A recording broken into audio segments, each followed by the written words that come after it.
जय जिनेंद्र बंधुओं, सम्मेद शिखर जी पर जो नमोकार चैनल ने आवाज उठाई थी, आप सभी लोगों के माध्यम से अब वो आवाज पूरे भारतवर्ष से लेकर पूरे देश विदेशों में पहुंच चुकी है। शायद ही ऐसा कोई देश हो जहां से मेरे पास प्रतिक्रिया नहीं आ रही, जहां अपने जैन भाई रहते हैं, और सबसे ज्यादा इसका प्रभाव देखने को मिला अमेरिका में।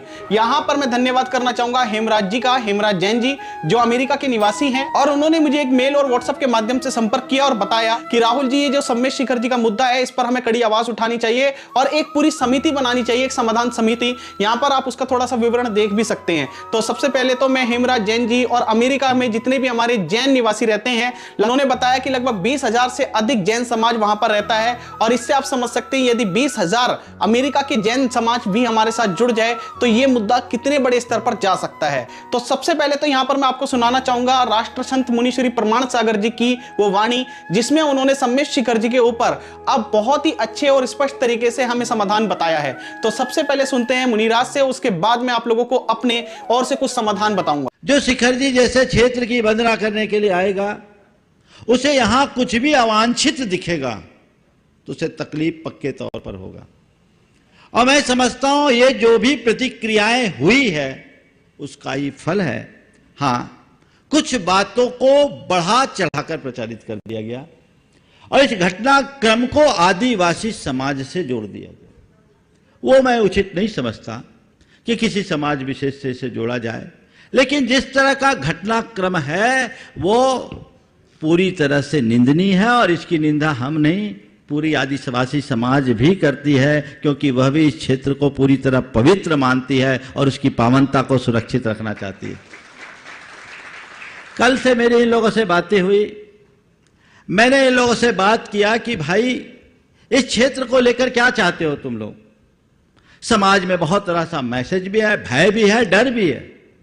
और डर इसलिए होगा कि जब कहीं किसी के अस्तित्व पर संकट सा आएगा तो डर लगना स्वाभाविक है, और इस तरीके से प्रचारित हुआ तो उसको लेकर के समाज उद्वेलित हो गई। पूरी की पूरी जैन समाज उद्वेलित है। उसके मन में चिंता कि कल हमारे क्षेत्र में अगर यही सब होता रहा है तो हम लोग किस तरीके से वंदना करेंगे।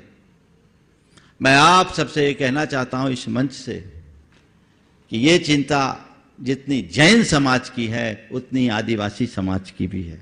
यहां पर जो गड़बड़ियां हैं, उस गड़बड़ी के जिम्मेदार, गड़बड़ी फैलाने वाले लोग तो हैं ही, कहीं ना कहीं प्रबंध व्यवस्था को देखने वाले लोग भी हैं।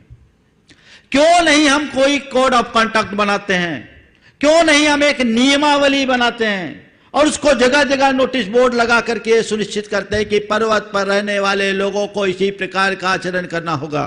कोई भी जाए पर्वत की वंदना करने के लिए, किसी को रोका नहीं जाए, लेकिन ये चूंकि जैन तीर्थ है तो ऊपर जो जाए उस तीर्थ की पावनता और जैन विधि के अनुरूप अपनी पूजा उपासना करे, कोई दिक्कत नहीं। आज आप किसी गुरुद्वारा में जाएंगे तो सिर पर आपको ढक के ही जाना पड़ेगा, वो वहां का कोड ऑफ कंडक्ट है। गुरुद्वारा में जाकर के अरदास करा जाता है, नमाज नहीं पढ़ा जाता, और मस्जिद में जाने वाला अरदास नहीं नमाज पढ़ता है। मंदिर में आने वाला पूजा करता है, प्रार्थना नहीं करता, और चर्च में जाने वाला प्रार्थना करता है, पूजा नहीं करता। तो जहां की जो विधि है उस विधि के अनुरूप सारी व्यवस्था होनी चाहिए। तो मित्रों, आपने सुन लिया, मुनि श्री प्रमाण सागर जी का भी यही कहना है कि जो वहां की प्रबंध समिति है उसे ही कोई ना कोई एक्शन लेना चाहिए, और कहीं ना कहीं उन्हीं की ये लापरवाही नजर आ रही है, नहीं तो इतना बड़ा ये मुद्दा बनता ही नहीं। जब शुरुआत में भूमि शिलान्यास हुआ था, मैंने आप लोगों को बताया था कि बाबूलाल मरांडी जी से मेरी कई बार बात हो चुकी है इस विषय में। पहले तो उन्होंने पल्ला ही झाड़ दिया कि भाई देखिए हम इस विषय में जानते नहीं है, वहां पर उनकी भावनाएं हैं। सबसे पहले तो मैं आपको बता दूं कि आदिवासियों या वहां पर जो भी समाज रहता है उसका कोई दोष नहीं है। ये बाहर से आए कुछ एक तो पर्यटक जो लोग हैं उनका कुछ किया धरा है, साथ ही वहां पर एक पॉलिटिक्स जो खेली जा रही है, सबसे ज्यादा दिक्कतें उससे पैदा हो रही हैं। ऐसा नहीं कि आदिवासी पहले वहां पर नहीं जाते थे, और मेरे सुनने में भी आया कि 15 जनवरी को जो सकट का दिन होता है उस दिन वो सम्मेद शिखर जी पर हमेशा से जाते हैं, और जो कुदरत है वहां की, मतलब क्या कहते हैं, पर्वतों की पूजा करना, मतलब एक पूरी तरह से वो नेचर को मानते हैं। वहां पर वो किसी भी मूर्ति पूजा में विश्वास नहीं रखते, लेकिन इससे हमें कोई ऑब्जेक्शन नहीं है। लेकिन सबसे बड़ा ऑब्जेक्शन जो है, जो प्रमाण सागर जी ने भी यही बात कही है कि उनका भी यही कहना है, और मैं भी यही कहना चाहता हूं कि जैसे हम कहीं गुरुद्वारे में जाते हैं, बंगला साहिब यहाँ पर दिल्ली में बहुत प्रसिद्ध है, या कहीं भी हम जाते हैं, चाहे वो जामा मस्जिद हो या कहीं भी है, XYZ, तो वहां के हमें रूल्स एंड रेगुलेशन को फॉलो करना होता है, वहां के ट्रेडिशन को हमें फॉलो करना होता है। जैसे गुरुद्वारे में हम बिना सर पे अपने रुमाल रखे नहीं एंटर कर सकते, वहां पर गुरुवाणी ही की जाएगी, वहां पर प्रार्थना या पूजा पाठ नहीं किया जा सकता। उसी तरह से सम्मेश शिखर जी की भी जो एक गरिमा है उसे बनाए रखने का कर्तव्य सिर्फ जैन समाज का नहीं, सभी लोगों का है। और इसके लिए जिन लोगों को इसकी जानकारी नहीं है, जो अजैन है, उन्हें जानकारी देने वाले कौन? हम ही लोग होंगे। अगर वहां पर कुछ सुरक्षाकर्मी होते, प्रबंध समिति द्वारा यह एक्शन लिया जा सकता जिसके अंदर कोई हिंसा नहीं हो रही है। सबसे पहले बात तो हम समझते हैं, जैसे मेरे पास बहुत सारे कमेंट्स आए, उसमें मैं आप लोगों की भावनाओं की कदर करता हूं, मैं समझता हूं कि आप लोग बहुत ज्यादा क्रोधित हैं, लेकिन हिंसा से कभी भी कोई समाधान नहीं निकलता और हमें हिंसा से निकालना भी नहीं है। अगर जैन समाज अहिंसक है तो वो रहेगा, लेकिन बस हमें लोगों को यही बताना है कि अहिंसकता का मतलब आप ये ना समझे कि हम किसी भी प्रकार से कमजोर हैं। हमें कहीं ना कहीं यहां पर सबसे पहले तो देखिए, जो मुझे समाधान नजर आता है, मुझे इस चीज का बहुत ही दुख होता है जानकर कि जितने भी हमारे राजनेता हैं, पहली बात तो जैन बड़े पदों पर है ही नहीं, लेकिन जो है वो अपने आप को जैन स्वीकार नहीं करते, और जिनके आगे नाम के आगे जैन भी लगा हुआ है, मुझे ये देखकर बहुत ही दुख हुआ कि सम्मेश शिखर जी के मुद्दे पर उन्होंने कोई भी पब्लिकली टिप्पणी नहीं की। वो लोग कहीं ना कहीं अपना पल्ला झाड़ रहे हैं, ये चीज बहुत ही गलत है।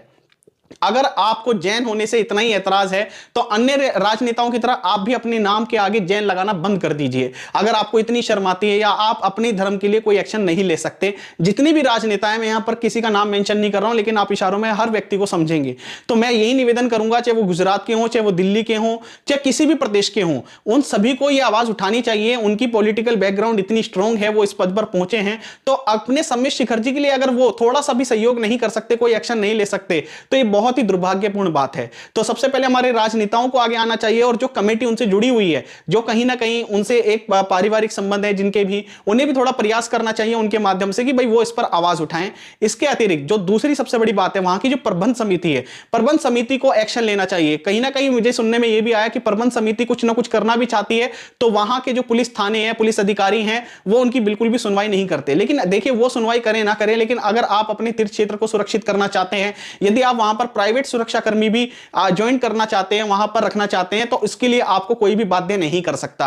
इसके लिए आपको खुली छूट है। वहां पर यदि कोई भी व्यक्ति शिखर पर चढ़ता है तो उसकी पूरी जांच होनी चाहिए, चाहे वो जैन हो चाहे अजैन हो। सबसे पहले तो आपको यही मुद्दा उठाना चाहिए, इसमें किसी की परमिशन लेने की जरूरत नहीं है। वहां की प्रबंध समिति को भगवान की कृपा इतनी है कि इतना पैसा आता है, सम्मेश शिखर जी तो इतना बड़ा तीर्थ क्षेत्र है, तो वहां पर तो मतलब तन मन धन से किसी भी प्रकार की कोई कमी नहीं है। इतने भक्त हैं, इतने लोग हैं, और जब आप इस चीज में सहयोग करेंगे, जब आप ये अपना एक वहां पर मुनि प्रमाण सागर जी का भी यही कहना है कि जब वहां पर आप अपने रूल्स एंड रेगुलेशन को बिल्कुल स्पष्ट तरीके से क्लियर कर देंगे, वो जैन के लिए भी होनी चाहिए और अजैन के लिए भी। मैं ये नहीं कह रहा हूं कि जैन समाज को आप विशेष कोई छूट दो, वहां पर चेकिंग सबकी होनी चाहिए, चाहे हम आए चाहे कोई भी आए, सबकी चेकिंग हो प्रॉपर तरीके से कि वो वंदना कर रहे हैं नहीं कर रहे हैं। अगर आप वहां पर पूरे 27 किलोमीटर में मात्र 11 लोगों की भी ऐसी नियुक्ति कर दें, 11 सुरक्षा कर्मियों की नियुक्ति कर दें, तो मुझे नहीं लगता कि कोई भी ऐसी घटना वहां पर घट सकती है भविष्य में। तो इसका सबसे पहला समाधान हमें निकालना होगा, और इसके लिए हम किसी भी सरकार से या किसी से भी हमें परमिशन लेने की आवश्यकता नहीं है। वो तीर्थ क्षेत्र जैन समाज का है,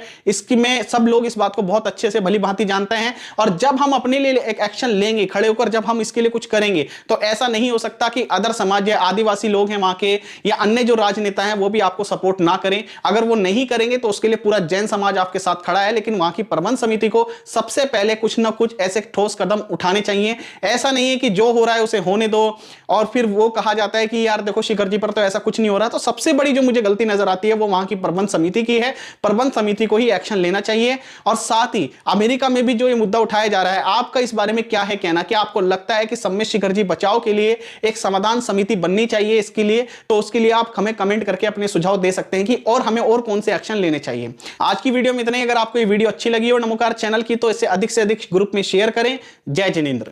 और जाते जाते दोस्तों आपको यह भी शुभ समाचार देना चाहेंगे कि जैन समाज की इस आवाज को एनसीएम और केंद्र सरकार ने सुना है। और यहाँ पर आप एक लेटर देख भी सकते हैं जिसमें उनका भी यही मानना है कि यहाँ पर किसी भी प्रकार की पावनता भंग नहीं होनी चाहिए और ये पर्यटन स्थल नहीं, एक तीर्थ क्षेत्र ही रहना चाहिए। लेकिन यहाँ पर हमें रुकना नहीं है, हमें इसी प्रकार से अपने आंदोलन को एक अहिंसात्मक रूप में जारी रखना है।